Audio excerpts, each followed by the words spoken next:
We're going live. Oh, hey. Hello, everybody, and welcome to Geopolitics in Conflict show. Very excited to be with you. This is like the last show for 2023. Mhm.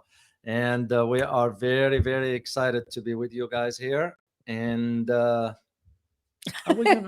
It's one of those shows. Just today, we're gonna talk about wrap up everything Yeah. as to also how we see 2024 moving forward. We're gonna provide you some insights into that. But here's the heads up, guys. There are certain details we're not gonna provide here. You all know this one. Mhm. Join us right after this on Rumble. We're gonna be talking there some very detailed stuff that. And I'll tell you why once we get into the other platform. So, uh, first of all, type in where you are joining us from here. So please, when you get a chance to do that. Second thing, we hope you had for those who celebrate Christmas, we wish you had a Merry Christmas and you enjoyed your time with your family and so forth. And we truly missed you guys because we didn't do a show. I did a show on the other Yeah, channel, yeah. but I missed people. Well, I and really, I did too. And Yeah. and honestly, so you don't know this yet, but Yeah. I posted something on our locals page. yeah, So if you guys know, locals is the best way to support us. yeah. Is our locals page. And I posted a picture of the gift, one of the gifts that I gave you for Christmas. Oh, well, you guys go check it out. I won't tell you. Yeah, I won't tell you. Go check it out on local. Oh my god. Okay, let me. I'm also gonna post our locals, so if you guys want to go check it out, Great. you can do that. Great. Yeah, you see my other side. A lot of people think I'm just too serious. David O doesn't smile. No, They don't know they don't my- know you. They don't know you. I don't let them see that. So anyway, we are so excited. And by the way, before we move an inch, Uh-huh. can you reach out Yes. behind you? Oh my gosh, guys! Look what we got. It's because, by the way, guys, it's because of What's you. that? This is for you guys all. Yeah.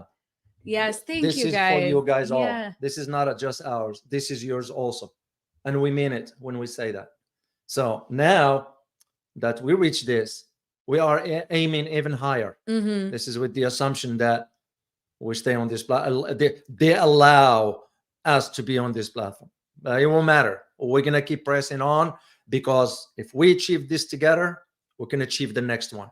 I all know what the next one look like, right? Yeah. So- the next one's gold. The next one's $1 million. Yeah. So that's guys, that's what we're help going to us be get aiming there. at with your help and support, which Mhm. we don't take for granted, and we can't thank you enough for that. So, all right. Any other? Once again, remember we're gonna be talking on the other platform right after this Rumble, and Let me post. Let if me you can put that post up. this for Yep. them. So we're gonna be because we're gonna talk on certain things here. The same topics we're gonna be addressing later, except that there are certain information, and I looked through all that stuff that we won't be able to see it here. You all Mhm. know why. So without further ado, let's jump into Yep. how do we see 20. I like first of all to see who's joining us from where. Let's do it. I Let's always do like it. to see. And guys, this is kind of a fun. This is kind of Yeah, a fun just show. It's a holiday show. It's the last show So, of the year. Here is Um, Army with Harmony. He's yes. been with us Yeah, now. thank So you. hello Elizabeth and Dr. O. Dr. Walalu from Albany, Yep. Oregon. That image is classic. I hope it's not an omen. Okay. Second one from Darius. Say hello, Dr. O. Someone also wrote for you. Hello, Elizabeth. I don't know who wrote it. That I couldn't see it here. Amsi is here. Phil is here. Those are Daniela Madoskarer is here. Bizwazitik from India. Good to have you, man. Good to have you here. Who else? Alexandros Katis from Greece. Massia Durosier, I think, from Chicago. Good to see you. Good to see you all. Yeah, good to see you all. And somebody from Malaysia. M4X2777. Good to have you here, guys. So we are very, very excited. And this is why we wanted to do the show today. Just to kind of wrap up the year. Yeah. It's been a journey. And well, and let's ask you guys, what is your favorite part about our show from this year? What have you enjoyed the most? What would you like to see next year Yeah. from us. Yeah. We're growing, we're doing more shows. And what also, And- what didn't you like? Yeah. What didn't you like? Because that's how we learn from all this.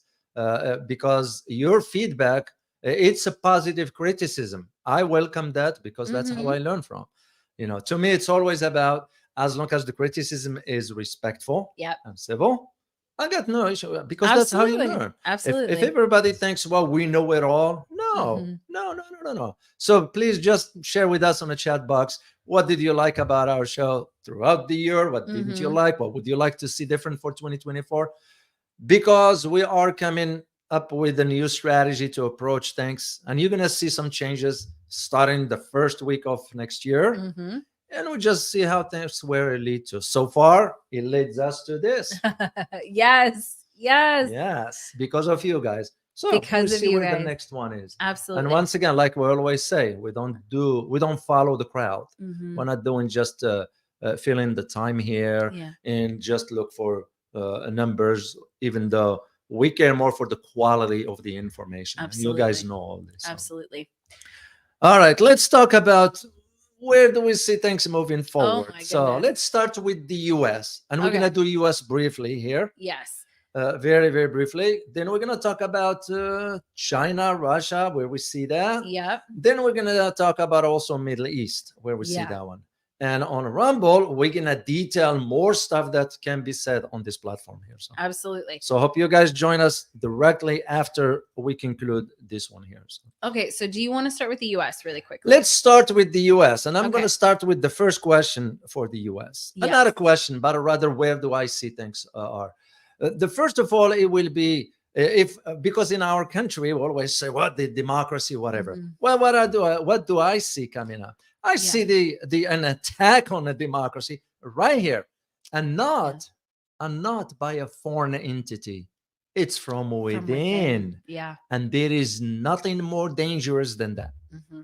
That's what I see coming up. Yep. And especially with where things are going with the current administration, which it will be over before we know it, because the massive crackdown on freedom of speech that's been done under this administration is unbelievable. To me, the big concern, if we are to say the freedom of speech, it's being controlled in the manner we're seeing it through the social media and so forth, basically has one objective. You know what that objective is? Is the freedom to to confer.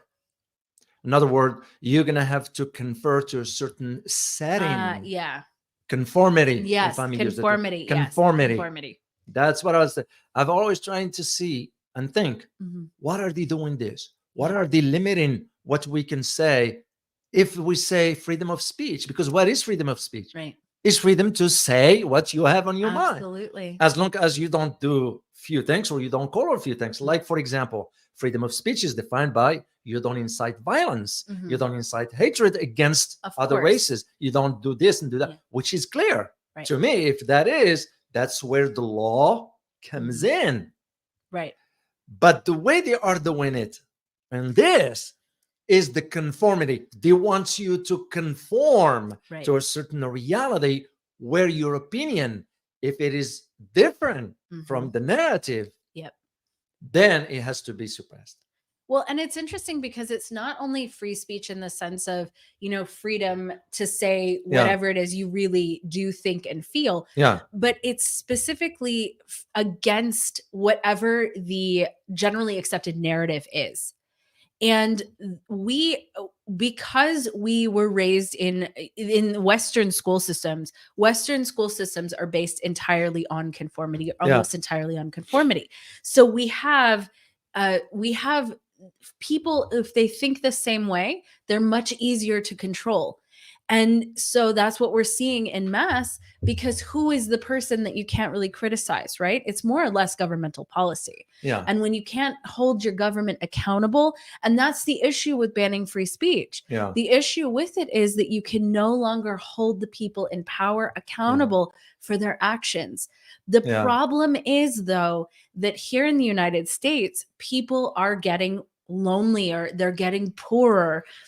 And we're gonna get Yes, into we'll we're not get gonna get into further this into one that. here because we want to follow up just on certain parts Mhm. to how we seeing this moving forward. So the problem with wanting conformity in that Yeah, way is yeah, that when people are unhappy, when people are miserable, when they can't afford to eat, that's yeah, when you have a lot of trouble controlling people, because that's when they really start to wake up and say, wait a second, this yeah, system doesn't actually serve yeah. me. Well, this is why the threat to so-called democracy, even though we're still using the term, but we're using the term so loosely. Right. In my opinion, I see it. It will be facing more. Mhm. This is to me when a door closes like this, because I mean, you asked me 15 years ago Yeah. when I was at the thick of it in Washington and all that. If you would have asked me back then and said, "Hey, uh, I believe in the next few years or a decade or whatever, Mhm. you're going to be seeing limitations to the freedom of speech and so forth here in the US." Mhm. I'll tell you, are you smoking cracks or did you Yeah. smoke cracks Yeah. or did you have some high weeds today or Uh-huh. something like that? Because I won't believe it. Right. Because I won't Right. believe it. And now I'm like it becoming a reality. I'm like, but I also see an opportunity here. Mhm. And guess who will have the opportunity? Entrepreneurs. Yeah. This is where I see the opportunity. Mhm. Because why is that? If an entrepreneur consider the opportunity now, we need to create a counterbalance system Right. to what's going on, which is exactly what's Yeah. on a rumble, what we're gonna be, where we're gonna be. I can see that if there are smart people thinking ahead, tech savvy, Yeah. this is an opportunity of a lifetime.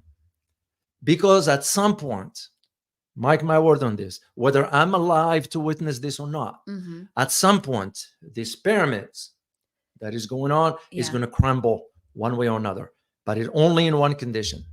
If first of all, if the masses become well aware, Yeah. and second, if there is an entrepreneur mindset Absolutely. Yeah. that creates that one. Because when you think about, and this is the things we're going to talk about on Rumble, we can't Mhm. talk about too much here. So that's just one of the things I wanted to before we delve deeper into. Yeah. One of the key that I see problems coming up in the US is economics. Oh, hugely so. Yeah. I'm going to share one thing before I turn it Okay. over to you for the slides and for the graphs and all that.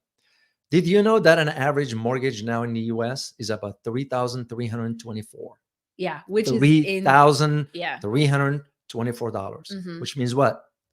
Meaning that forget about the American dream. Right. Younger generation, there's no way they can afford Because people's incomes are not matching matching that. to that. And second, where our governments spend the resources. Yeah. And that's why they keep taxing people. Absolutely. Even though, FYI, guys, for those who might not know, if you happen to be an American, do you know there is no law in America that requires us to pay taxes? Really? I did not know that. Yeah, none. Oof. None. Yeah. There's no law specifically. Mhm. There are two articles or two sections, section 26, section 27, Yeah. require taxes from, for example, lottery winners, Mhm. casino gamblers who win Mhm. does that. But you and I, as citizens, there is no law inside the Constitution Yeah. that requires us to pay taxes. So, That's very interesting. yeah. I So, wish that held up. well, if only people becomes well informed. Yeah. So the problem is with our spending overseas at the expense of the lifestyle here, Absolutely. and that leads back to what you mentioned earlier about poverty going up. Absolutely. Well, so a very interesting thing, as I was looking into what are some of the biggest indicators that the US is in really big trouble, Yeah. and that more than that, people here in the United States are losing faith in government and in large institutions in mass. Yeah. So the first graph that I have for you guys is something that I think is very, very interesting. And let me share it here. So the banking system, this year we saw a very major collapse of several big banks. So three out of the four biggest banks, Uh-huh. or three out of the four biggest banks that have failed happened in this year, starting with Silicon Valley Bank. Do you remember that? People don't talk about that anymore. Of course. But that started happening this year. And one of the other things that started happening was a consolidation of the smaller banks. So bigger banks went in and out of the goodness of their heart Yeah. decided that they were going to buy up some of these smaller banks. Yeah, they don't want small banks to thrive. Right. And as a matter of fact, the small banks are far better for the community than the big banks. Absolutely. Yeah.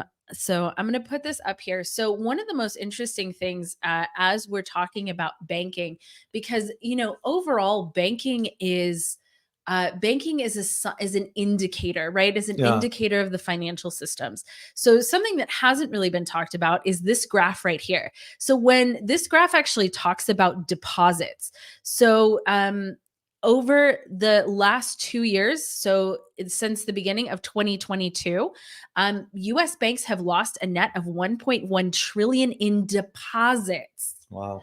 When interest rates began to rise. Okay, so that's very interesting in a couple of very big ways. But I wanted to bring that up as an indicator. I wanted to also share this graph with you, and this is the last since 2020-ish. Wow. So we have the invasion of Afghanistan, the US invasion of Iraq, Russia's invasion of Ukraine here, and the Israel-Hamas war. You mean Russia's military occupation? Yes. Or military operation, rather. It's because now here is the thing. There are two. I understand where you're coming from, because Western audience will relate to that term invasion, because invasion always connotates with military action. Absolutely. But when we evaluate on the international stage the reality of what took place, for example, in 2003 with the Iraq situation, and what took place in February 24th, 2022 in Ukraine, they're two different. Definitely. In the 2003, it was an invasion because we went in. In 2022, it was a military operation. That's the way. But I understand where you're coming from. I just want to make sure our viewers they will understand why. Well, and really, I just read what was off here, but you know that I mean. Yeah, and they use it in the Western world. They use that term. They use it even for China when it comes down to Taiwan. Yeah. Or China's gonna invade. Right. Now, how can you invade your own country?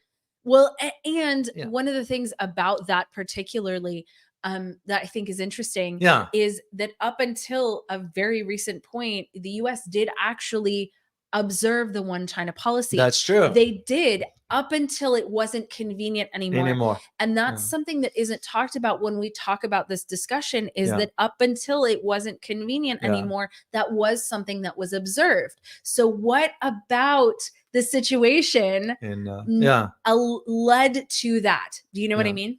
Yeah, and that's something we're going to talk about moving forward with this. But for the US is literally just the economic aspects of it, with the poverty on the rise, hugely, with about 60%. One stats that I saw, about 62% living paycheck to paycheck. A massive percentage have only about $400 in savings, if that. So the conditions are not very, very good, and they're getting worse. Yeah. This is where I see that problem with limiting the freedom of speech to inform people to understand all this. But well, to understand why it's happening. Yeah. Right. To understand that this is not just them. They're not alone facing this. No. But over the United States, this is a huge, huge problem. Yeah. And this is something we're going to detail on the next, when we go to Rumble. Yeah. Next one, we want to talk about China. Yes. Because it's important. You cannot, there are those who say, well, no, China's, no. No matter how you slice it, no matter how you look at it, you cannot ignore the role of China on a global stage, period. There is no ifs and buts. So where the challenge is going to be, of course, with the upcoming elections. I don't like using the term presidential elections in Taiwan, because Taiwan is not a country, an independent sovereign country, because it's part of China. So, but that's the term they use in presidential elections or whatever. So it will be more appropriate to use the term governor, the governorship race, whatever. But anyway, that's where I'm keeping an eye on what's going on right now. Believe it or not, KMP, Yeah. it's closing the gap. Hugely so. The last one I hugely saw was 37 for Mhm. the leading party versus 33. Yep, it's a 5. Yeah, they 33. closed the gap. They Yeah, closed the gap from, I think, a 20% it was difference. in 20s. Yeah. Yeah. So that tells me right there Yeah. why. And here's the key, guys, that you need to. That's why we always say in geopolitics, nothing happens in a vacuum. Right. You go back about 3.5 months ago, to be exact, if not 4, when the U.S. delegation Mhm. went over to to Yeah. Taiwan. It was in preparation for You mean Nancy Pelosi, right? after her, Oh, okay. After after her. her, Okay. including the U.S. National Security Advisor. Mhm. That's the trip that was, Okay. including the idiot Graham or whatever from Lindsey the Senate. Graham. Yeah, Ugh. some other senators. Yeah, It he's wasn't about, yeah, that guy Yeah. is a mess. It was about setting up the agenda Yeah. for what is happening now, because we only have about I think 3 weeks left Mhm. or 4 max. Yeah, by it's the the end of June. 13th. Yeah. It's January 13th. So it's not that far. Yeah. So the idea of setting up the stage for Right. is the same setup. Mhm. Here's the thing. If you compare, when you look at the Mhm. world, because that's what we deal with, geopolitics here. If you compare that to what took place in Argentina, Mhm. is the same setup. Javier Milei, Yeah. they flew him over to the White House. Mhm. He had a meeting inside the White House. He got his marching order and Mhm. went back. Yeah. What a lot of people do not know, did you know that Milei is part of World Economic Forum? That I did, and that is not surprising. Yeah, so it's just the idea of it. So Mhm. to go back to the Taiwan aspects of it. So what do we see? Where do we see 2024? Mhm. At this stage, it is hard to tell who's going to win the elections, even though, and I am still leaning towards the current party might maintain, but Yeah. only for this cycle, which means the next cycle it'll be over. The question becomes, is till the next cycle, Mhm. what will China do? Because to China also, Yeah. dragging this longer will only create more tensions. You look at Mhm. exactly what's taking place with Australia, Yep. New Zealand, India, all being used by the United States, South Mhm. Korea, and Japan. Those are, lapdogs anyway. Mhm. So is the reality of it. So that's where it becomes the question, which is a strategic one that's Yeah. going to be for China, how to proceed. And this is why you hear the term, oh, China is going to invade Taiwan. Well, first of all, I don't see that. No, I they don't won't. see that happening. How would you invade your own country? Well, and what are the ramifications of doing that? I think Yeah. are very severe. But I think both the US and China know that. This isn't something where, well, it's just China who gets it or just the US who gets it. Yeah, no, but they do. Both sides understand that that's actually a really big problem Yeah. if they do that. Well, actually, it will have an advantage more so. Mhm. Which country do you think will have more advantage to that? Well, I think China for a couple of No, reasons. no, The I US. disagree with you. It will be the US that will have more advantage to that.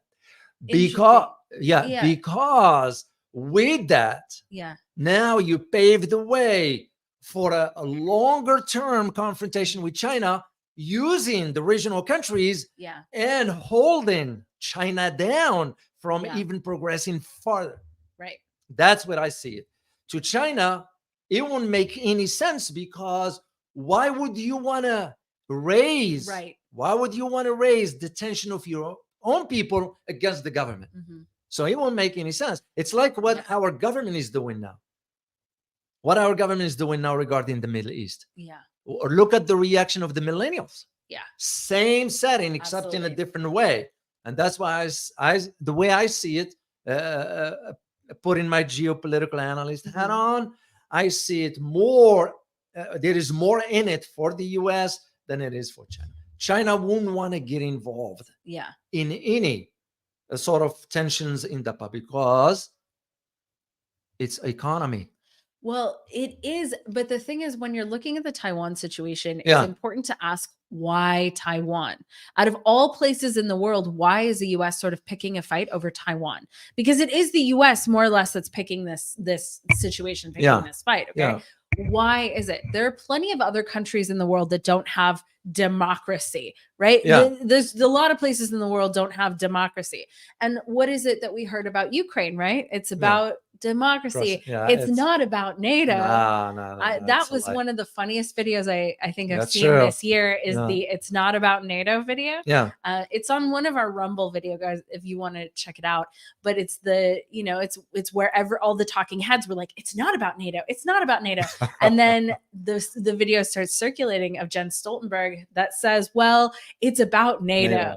And you're like, well, it's not about democracy, stupidity. right? That shows you right there the how incompetent Western leaders are. So Well, and also people, guys, if they say it's about democracy, it's not about it's not democracy. about democracy. Yeah. It's not about, and you guys know this. That's why you're watching this. Yeah. But the people out there who are believing, oh, it's about democracy. No, that's in its own right. Actually, I think Yeah. is spreading ideology, right? Well, it's Like- all about, that's part of where the danger of 2024 that I see. Right. You remember when we started about talking about the US and freedom of speech? Right. One of them has to do with this ability to suppress Mhm. accurate information, because that information will raise the awareness. Absolutely, of the You know, people. You all Yeah. remember, guys, when I mentioned the term critical thinking, Mhm. that's for a reason why I keep mentioning that. Yeah. And this is why I truly like our audience, because I can always read the questions when they put questions or Yeah. comments, whatever. I can just see the word. When you are a professor, you teach, you Right. learn what to look for. Right. You can tell somebody through his or her own writing. Mhm. So and to me, it's literally this far. So from the time we started the channel till now, if one thing I am very content about, Mhm. it's the idea that we've contributed to raising awareness, intellectually Absolutely. speaking, Absolutely. at least for our audience. Yeah. Yeah, we don't have the type of, because we don't do the type of videos where Mhm. you have 1 million views. No, we don't. I mean, I would like to, guys. The more people who see it, the more awareness we can raise. And actually, that brings me to one of our viewers, Matt, asked if he could translate our videos into other languages and that will be put great. them on the internet. Guys, you have full permission. If Yeah, you would like have to our take permission to do that. clips of our shows, if you would like to share our whole shows, if you would like to translate them and put them out there, please do it. Yeah, Please do it. Yeah, your help, guys. It's what sustains us, and Mhm. truly, because of you, that's what keeps us going. Absolutely. And I do mean it. I'm not a type of individuals that sugarcoat things. No, David does not. I tell you things the way they are. I had it with my own families. I had it with whomever, friends that used to be friends. Tell them straightforward to the face, because if they can respect you for one thing, you know what? You stand your ground. Yeah. And you mean what you say. Absolutely. So when I say we truly, truly appreciate your support, we mean it. Mhm. So, and if you can help us out with spreading the word, go ahead and translate whatever. So, absolutely. So to go back to your point about Taiwan and China, what I'm Yeah. thinking about, because I am in the process of writing a China book. There is a surprise coming up next year that I'm involved in. Of course, we call it surprise. That's why I'm not going to disclose that at this point. But that involves China. So you will know in due time. So, the whole idea for why we provoking tensions in that part, because we are losing the influence in the Asia Pacific. Not just the Asia Pacific, as we're going to talk that about one, later. That one was the main one. Absolutely. I mean, we're gonna get into the Middle East. Yeah. We're gonna go getting into the into the Caucasus and part of Eastern Europe and so forth. But for that part of the world, and the reason being, because you have to tie always geopolitics to economics. Absolutely. And the reason, because the wealth has shifted from the west to the east, headed by China, and because the economic hub of the world, like almost the engine, it's in the east. It's in Asia. It is. And this, so there are a lot of Americans who still think it is here in the United States. No. Sorry, guys. No, they don't know. And the thing is, the US dollar is still strong. Okay. Absolutely. That's true. Absolutely true. And it's not going to happen overnight where the de-dollarization happens and just everything switches overnight. No. The problem is that if most people were very honest, the US is being drained of its wealth, it's being drained of its prosperity, and more or less it's going to these large multinational corporations. It's going to the Mhm. people who are really running things, which tells you who profit. controls the process. And so, our largest industries here, like healthcare, for example, is a huge industry that's draining wealth out of people. People are not getting healthier, and Yeah. this is to be clear. Yeah. And the amount of debt is mounting to a level that it is not sustainable. What we're having here in the United States isn't sustainable. So it's very hard to argue from even just an average person's point of view. It's very hard to argue that this is continuing to become or continuing to be the economic hub of the world. We really are watching it transfer over, exactly what you said, to the east. Yeah, and this is where the problem is, that the U.S. wanted to provoke tensions in that part of Mhm. the world with the objective of slowing China. Yeah. It's not going to work anyway. This is why I've always said, and I said it few years back. Yeah. You guys can check the record and you find it there. And what I argued, as a matter of fact, I had that conversation with some former colleagues back in Washington Yeah. way back. We're talking about 2003, 2004, Mm-hmm. when we used to have conversations inside the halls of whatever entity, Pentagon or some Yeah. others, that containing China will not work for two main reasons. The geopolitical circumstances of today are different from those during the Soviet Union era. Absolutely. And second, it is too late. You would have been able to contain China 30 years ago. Even with that, personally, I will put a question mark. Well, but for today, no, it's China not has possible. gone. It's not possible. And, even if you have the government saying, yes, we want to contain China, they won't be able. The corporate interests here do not, because where is most of our stuff made? Yeah. It's in China. And here's the thing. So Biden came out and multiple times he said this, but he more or less said, we're going to bring manufacturing back to the United States. Okay, the problem with that is that it takes years to build up appropriate infrastructure. And I don't just mean physical infrastructure like factories. Yes, that is true. But also it requires very skilled labor, which we don't have. And if you look at the people that are graduating in STEM type jobs, right, in engineering type jobs, in science type jobs, we don't have that. And if this is a super interesting statistic to me, is that next year, half of all large corporations are going to drop a bachelor's degree as a requirement for employment. Yeah. Wow. Whoa. Yeah, that tells you right there. Even now, corporations in the US are dropping. Listen to this, guys. Dropping this diversity nonsense stuff. Mm-hmm. They're dropping that because they realize. Well, because they can't hire people. And it's the same with the bachelors. Wow. Isn't that so? In other words, a degree in the US is useless now because it's so expensive. Well, it's I've always believed in this, even as an educator. I always believed that academia is transactional. Education in America is transactional. Now did you know that you have now universities in China that they are up-ranking, where is going up the rank on the global stage? The reason why you are not noticing as many Chinese students coming over to Western universities anymore. Because those universities, I had a good friend, Swan. Usually we communicate. He was in academia. He was a vice president for a university and physicist and by training and so forth. And we talk about all that. Yeah. And I was surprised when he shared that with me. It's like, hey, this is where the university is, and it's because the focus on what you just mentioned. Here in the US, we have it because it's transactional, based on transaction. And this is why I'm saying, to tie it back to Taiwan and all that, that's one of the strategies that the administration will be using, is to foment more tensions. And this is why, once again, to tie the big picture, why the upcoming presidential elections here in the US will be very consequential. Because you cannot get rid of the Trump to run, because he's entitled to run whether you like him or not. That's the law. Well, why are we preventing somebody from not running? Now, besides, some people like him, some people don't.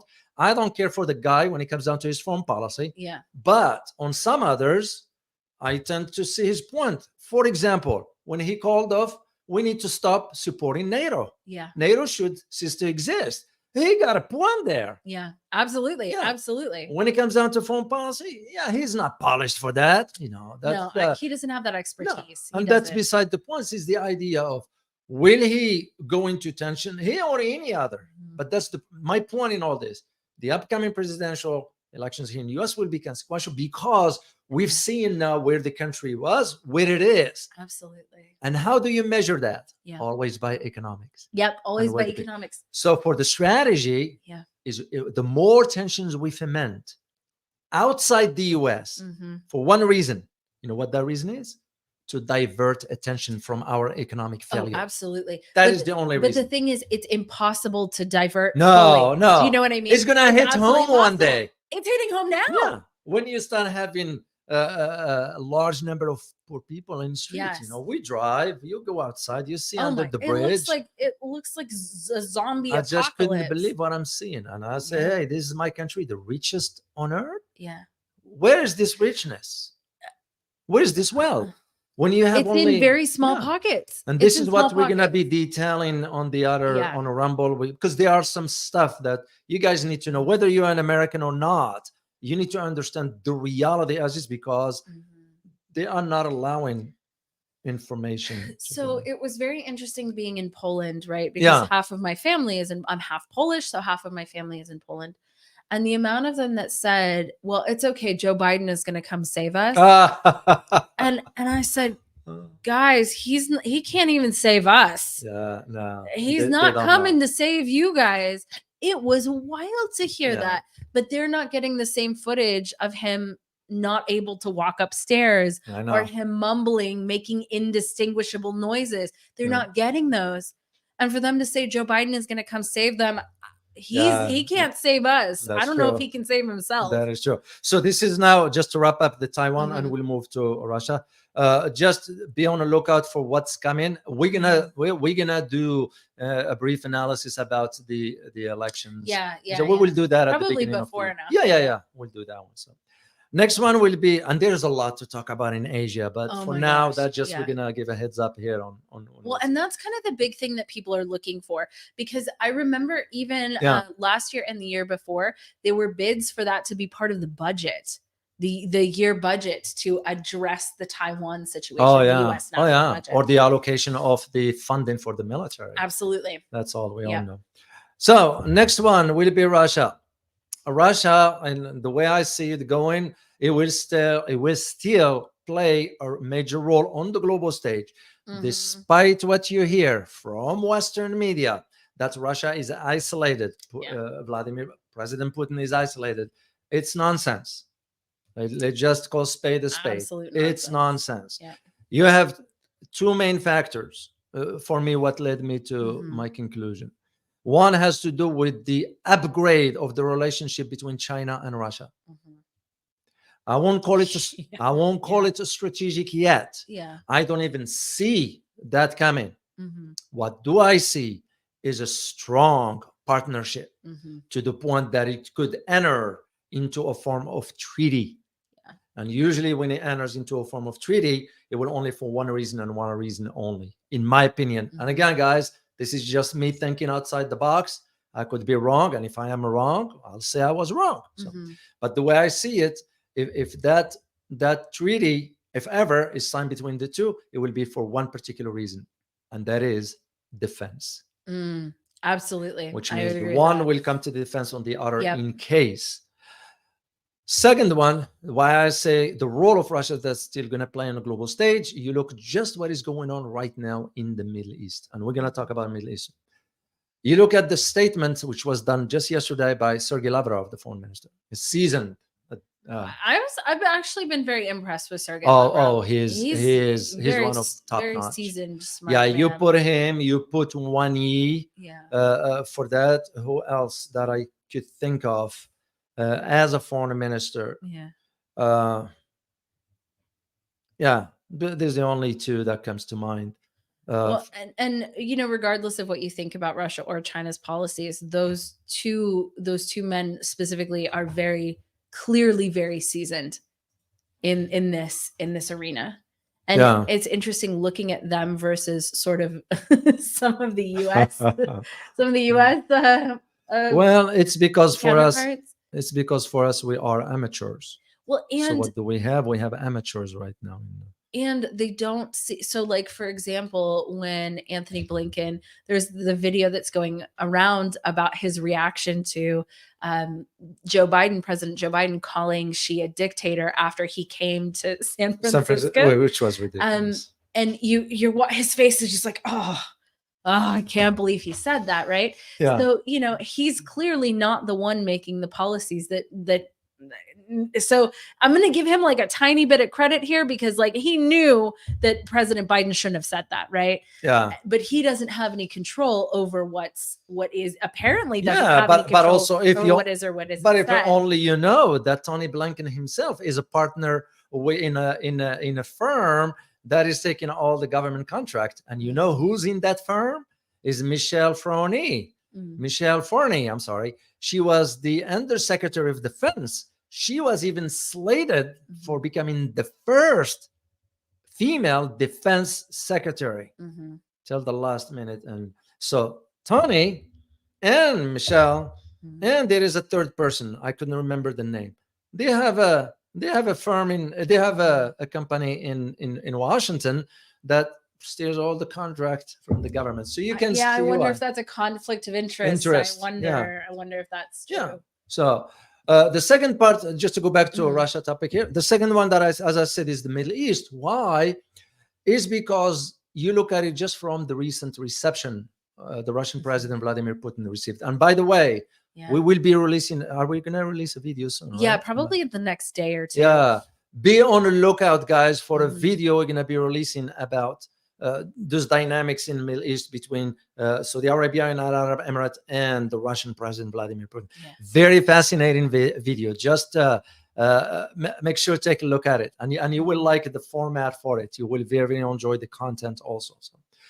And what led me, as one who spent a lot of time in the Middle East, I worked there and I wrote extensively on the Middle East. I've always knew Russia's role in the Middle East will never cease to exist. Yeah. We were trying to block any presence of Russians. Now the tables have turned around, geopolitically speaking. And when you look at, for example, the partnership that existed between two countries and one country in the Middle East. The two countries are Russia and China separately, with one country in the Middle East, that is Iran. China got a $450 billion economic deal with Iran. Russia is providing Iran with advanced missile systems. Even now there is a consideration, or talks rather, not a consideration, talks about the delivery of the Su-35 fighter jets from Russia to Iran. And with the dynamics, adding what China just did regarding the deal between Iran and Saudi Arabia, you can just see why the role of the U.S. will be over before know it. And we're not listening to, there was a little bit of hype, I guess, for a little while about there's gonna be a pipeline and all of that. So there was a little bit of that like conversation going, but you don't really hear a ton of that anymore. You don't Which pipeline? I forget which summit it was, but after that was G20. Was it after the G20? Well, you know why that is. It's the Saudis, the US, and no, they were about it was a memorandum. Was the third one? It was India. Well, you know what was that? It's nothing but hype. No, I know. That's what I'm saying. It's an MOU, memorandum of understanding. And you know why they stated all that? It's because they wanted to counter the BRI because the 10th year anniversary was coming up. So in the world of politics, as I always say, in international relations, context matters. Absolutely. The fact that you're saying, oh, India is supporting the initiative of the railroad, whatever infrastructure they're going to build from India to the... I mean, come on, let's be realistic, guys.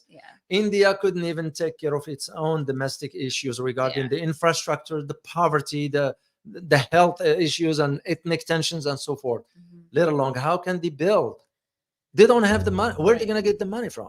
the Western or the US, whatever, saying, yeah, we will do this and do that. It's nothing but talks. Absolutely. There will Absolutely. be nothing. But that one was aimed, Mhm.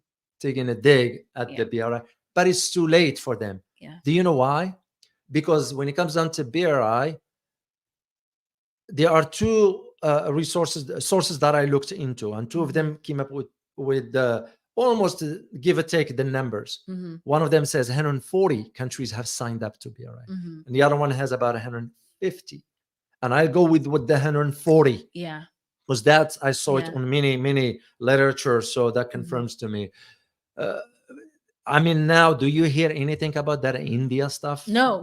It's gone. It was just the once, gone. and then poof. Yeah, here is the reality that I wish India understands. Mhm. India is being used.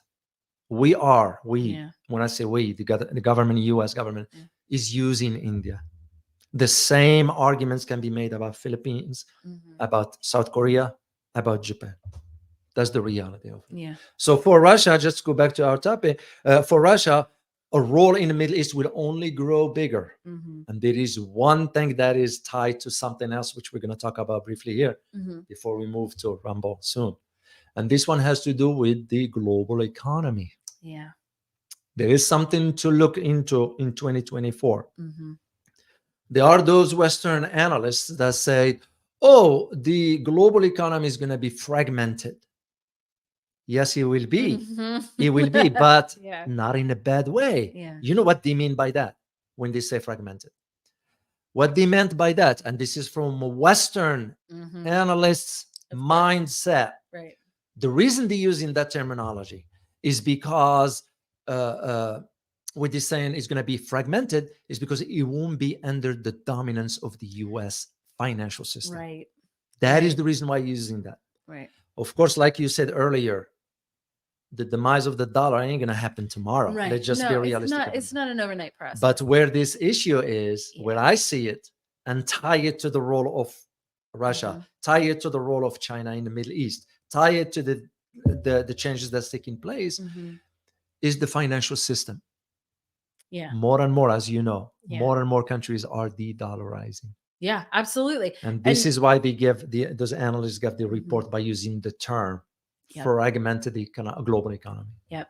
Well, and it's very interesting Yeah. because in the very recent history, the last year, two-ish years, you know, it used to be that the petrodollar was king. It used That's to be true. that is really the only currency that oil was purchased, traded in. And now that's not the case anymore. And it's starting to grow more and more. And at the very beginning of it happening, you used to hear a lot about it. And now, you know, there's like a headline here or there. It says, oh, okay, well, here's, you know, the set of people who just did it in their own currency. And then, oh, here's another one. Oh, here's another one. Here's another one. So more and more that's starting to happen. And what allowed the US that dominance was the petrodollar. But you actually said this and pointed it out, and I very much agree with it. Yeah. That when well, I'm glad you agree with me. I mean, you still can say you can. It don't matter, but you can still say I don't agree with you. Absolutely, and I do sometimes. But this I very much agree with you on, that when the Russia and Ukraine situation, when the US started this proxy war with Russia, that was it pushed the system over the limit somehow. Yeah. Like for whatever reason, it pushed things over the edge. And I don't know that we can come back. And the problem is the United States is suffering severely, and there doesn't seem to be any real intervention to stop that happening. And when you say U.S. suffering, is the average It's Joe, the average person. Jane. It's the average person. And we're gonna Absolutely. detail on a Rumble who's really behind this particular thing. Yeah. That's the 1%. Yep. We're gonna detail on this, but the way I see it, as far as the Middle East, of course, with the idea of where the conflict between Israel and Hamas and all that stuff, it's gonna continue for a while, because there is a convenient truth and reality into prolonging the war. Absolutely. From Netanyahu's perspective. Absolutely. Not the rest, but from his perspective, because that keeps him in power. Well, not only in power, but also avoid jail time. Absolutely. So, but the idea of defeating the group, There is no way. Even internal memos inside the Israeli government Mhm. saying that that's impossible. Well, and honestly, it seems like he may be prolonging, buying himself some time doing this. Yeah. But on the global stage, Oh, it's this is worse. not something people are going to No, forget. no. The death toll rising to what it is, over 20,000 right now. 21, the last one I saw. 21, 20. People aren't going to forget that. No. The global stage is not going to forget that. Yeah, but also that it will be also a turning point for where things are headed. And this is, Yeah. again, when you start seeing chaos at this magnitude, that's not a strategy. Yeah. That's not a winning.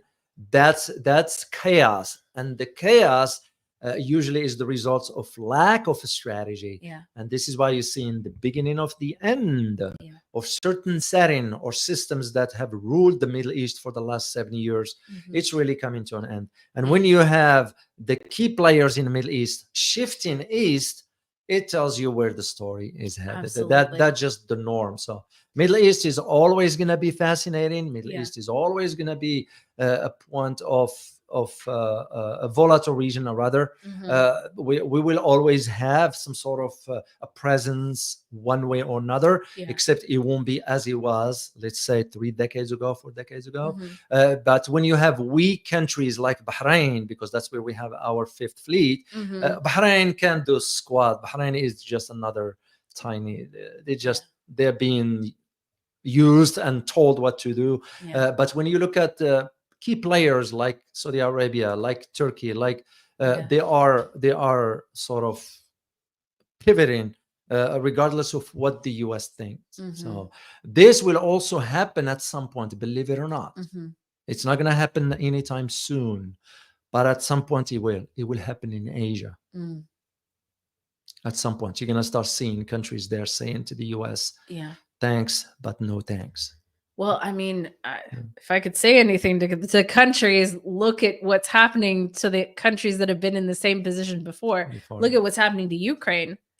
Yes. I mean, I don't think anybody's going to argue that what is happening there isn't horrifically tragic. Oh, Raphael Legon, thank you so much for your super sticker. You wrote, sir, can we trust anything US is saying about finances? I do not believe the Dow. He's referring to the Dow Jones. Can be this high. Noting nothing is making sense. Happy New Year. Happy New Year to you too. And we couldn't agree more with you. As a matter of fact, I'm gonna add another point to you, Raphael, or to all of you, brother, is when the Biden administration said that the economy performed out of 4.9%. It's nonsense. Oh my God. The same arguments they're making about some analysts from the West saying that China's economy is going to drop to 4.2. Well, just take a step back. 4.2 for China, given the size of the economy, 4.9 increase for the US. When we all know what the inflation did. So you are absolutely spot on using the term that we can trust and we don't. As an American citizen, I don't trust my government. Never did, never will. If I know anything, if I was there, I worked in Washington for years and years and years. It's sad that it turns out to be this way. Right. You know, when I joined the military, it was the military to defend the country, not to go. Oh, absolutely. Yeah. You know, I will defend my country, but at the same time, who's coming here and causing me problems? Nobody. So why would I go to some far lands and waste the resources? I mean, I look at now the defense budget. They didn't even release that. I looked at it's not classified, of course, but you know, 22 pages, 2,200 pages. I'm sorry, 2,200 pages, $816 billion, and this is without talking supplemental bills. Yeah, this is just the number. Usually, you're looking at over $1.3 trillion. So, what are American citizens getting out of all that?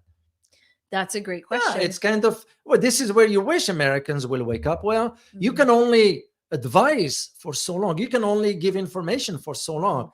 At some point, you're going to say, well, good luck to you. Oh, absolutely. If you're not willing, change doesn't happen on itself. Right. We make change. You know, that's just the reality of it.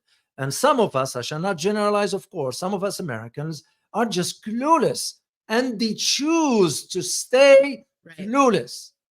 rather than putting an effort in learning about something. Yeah, you go watch YouTube stuff, the funny thing, whatever. That's yeah, you have fun and enjoy. You need some downtime, but also you need to be aware of what lies ahead. Right. And this is one of the reasons why we're doing what we're doing here, guys. Because we don't want you to fall in a trap as to what's coming down the pipe, whether you are here in the US or not. What's going to be happening here will impact you, whatever part of the world you're in.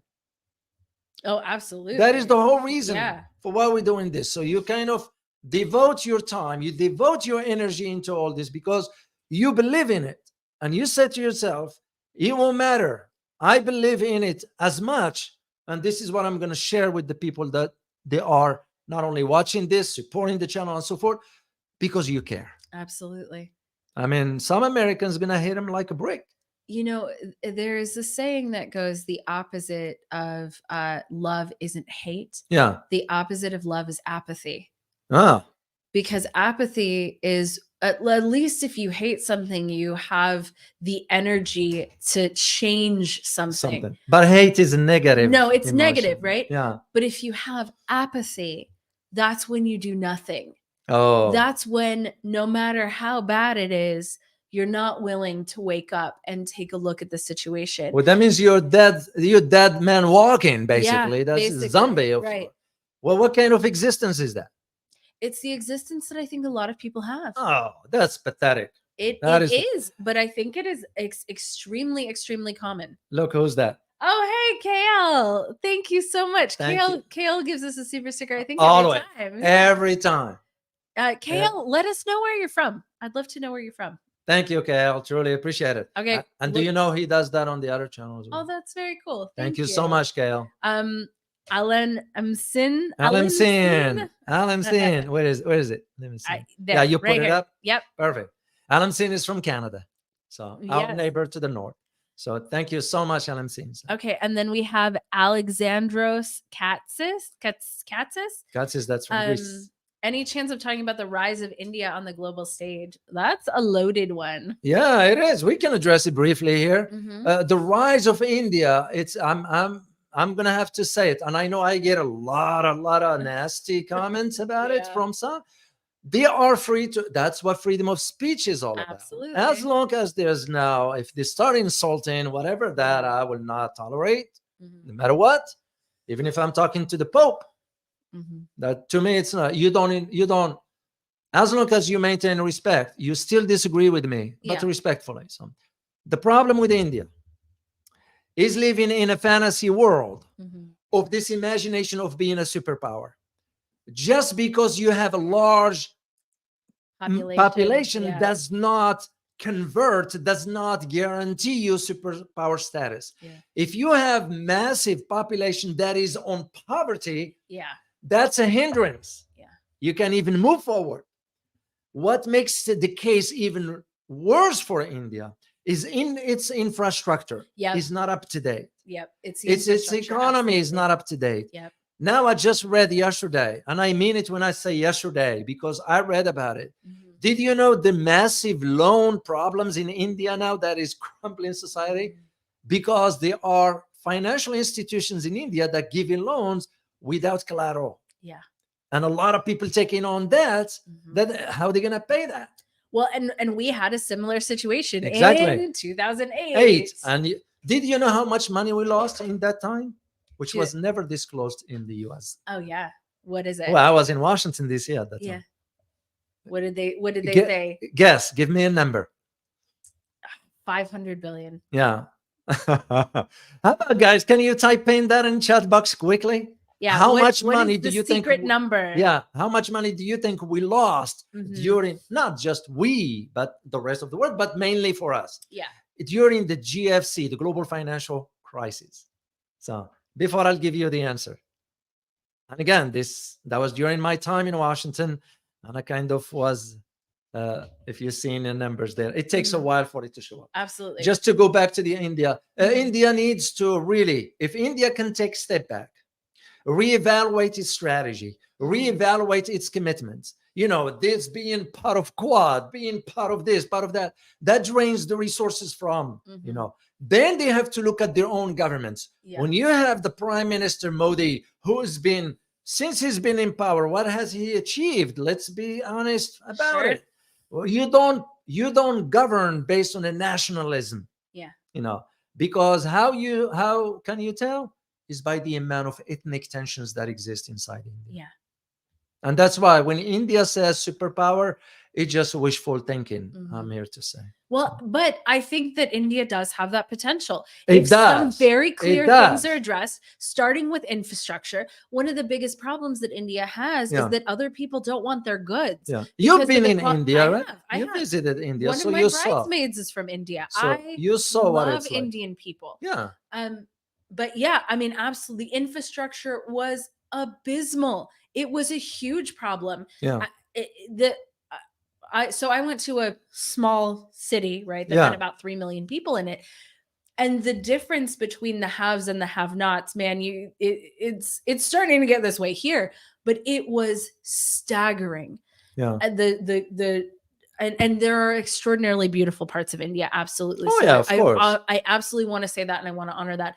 But the garbage that was everywhere, the infrastructure just was absolutely not there. Yeah. And in some places it was, and in some places it wasn't. I went to beautiful malls that were basically, honestly, nicer than the ones here in the United States. Yeah. So, but they're on the global stage. India has some problems. One of them is quality control, and that's an issue that China used to have, right? Yeah. So we used to say, well, those cheap Chinese, the cheap Chinese junk, right? Yeah. There used to be problems with it, whatever. Over the years, though, over the decades, China has solved those problems. And so the things that you get from China now are very high quality, whereas they didn't used to be. I believe that India can do the same thing with a real concerted effort. Yeah. Take the quality of their goods and the quality of their services and make them upgrade them. Yeah, but there is no determination. There is no will, because the government wants to ensure that the party that is controlling the masses about, this is not about, it's their country. They can do whatever. But just when they use the term a superpower, I don't buy that argument. So, okay, wait, 2 more. Yeah. Samir Anabtawi. Yes. Samir, good to see you, Samir. Samir also get super stickers on the other channel. Very, very much appreciated, Samir. And look who we've got. Who? Boone. Hey, Boone. Happy New Year to you too. We haven't seen you for a while. Boone is one of our long time. Since we started. So we truly, truly appreciate it. Let me see the answer here. If it is typed, sometimes it takes a while. Guys, in like 10, 15 minutes, we're going to be live on Rumble. And I want to share this with you guys because you may not know this. So YouTube doesn't only choose what people see in terms of videos, but in terms of your comments, they actually hold some of your comments. So if you post something and it doesn't get posted, that's not us. It's not us. We didn't do that. And because I'm not on the chat constantly, I can't release it, even if they allow me to at all. Yeah. So just FYI, it's not just us. Your comments are also being held too. So I want you to know that's not us. And that is one of the reasons why we are really migrating to. I mean, we're still gonna be here. Oh, we are migrating to. And I love YouTube. I like it. I like it. I absolutely love YouTube. It's just this approach to limiting what we say. When we say, well, freedom of speech, whatever, well, that's nonsense. So here is the answer, guys, to the question I asked earlier: how much money was lost during GFC? Yeah. It was $10 trillion. $10 trillion. Oh, and what did the government do? The government at that time said, we can't let the big banks fail. We have to save them. So what they did, they allocate U.S. taxpayers' money to the banks. The big ones. That's why you only have those 5 big ones: JP Morgan, Chase, Wells Fargo, Bank of America, and I forgot the 5th one. Anyway, those are, and that is the reason, to go back to your point at the beginning. That's why they don't want the small banks to exist. Absolutely. And usually you do better with the small banks, not the big banks. Right. The big banks, because they want to control. Where the danger with that is what we're going to be discussing on a Rumble. Yep. All right. Are you ready to head over to Rumble? Well, let me ask. I'd like to Okay. answer one question or two. Sure. I always like questions from our Yeah. audience. So if you have one question or two, and by the way, we're All right, gonna let's do. see. We're gonna do. Did we reach 100 members on? Almost. We are so close. So if We're you so guys close. just become a channel member or supporter, by the time we reach 100, we'll do an exclusive Q&A for you. Okay. So let's take one question. Hold on. That means okay. Raphael gave us another super sticker. Thank you, Oh, Raphael. thank you, Raphael. He says, let's see. India is what Admiral Nimitz referred to as timid souls. They need to pick a side. You cannot play both sides for too long. Absolutely correct. Couldn't agree more. And I can just see it as geopolitical analyst. I'm seeing them putting both feet on both sides of the fence. Ain't gonna work forever. And it's coming to an end. Yeah. You start to see it now with how the tensions that exist within BRICS, BRICS countries, Brazil, Russia, China, India, and South Africa. You start to see that emergence of India's going this way, the rest of BRICS is going that way. And that's usually the sign for what lies ahead. So you're absolutely correct, Rafael. And thank you so much for your super sticker. Okay. So this is from Army with Harmony. Elizabeth, will we see you on the other side? I hope that doesn't mean. Well, not the other side. But it's too early for that, too man. But yes, on Rumble. But I Yeah, wanted we're going there. I wanted to share with you guys that I have a channel also. Yeah. And it's dedicated to understanding human behavior. So the next video that I'm gonna do is on what does it take to bring an American population to war. What had to happen to convince America to be in constant wars? So if you want to check it out, this is the channel, and I would love to see you guys there. All right, let me. Yeah, go ahead. Well, and David, geopolitical trends. Oh, they go over there. No, share it. I don't have the banner here. That's okay. I think I have it somewhere. But geopolitical trends, David goes live almost every day. Is it true? I think it's true, except right? that the YouTube is trying to limit monetization, so they don't like what I'm saying. Well, but it's called geopolitical trends. That's true. I want to say thank you. We want to say thank you to AC Lee for your super sticker. Truly appreciate it. Thank you so much, AC Lee. You ready to go to Rumble? Yes, we are. Are you guys ready? You're gonna just join us. Just give us about 10 minutes. Yeah, like 10 minutes. I just go have some water and we'll head out over there. And yes, please remember to subscribe if you have not done so. Share this video, and please feel free to translate the videos if you have the way of how to do it. You have our blessing. Please permission to do spread it far and wide. The knowledge is for you. We don't control this one, is for you. So all right, guys, as always, prepare yourself for changing world order. Till next time. Bye-bye.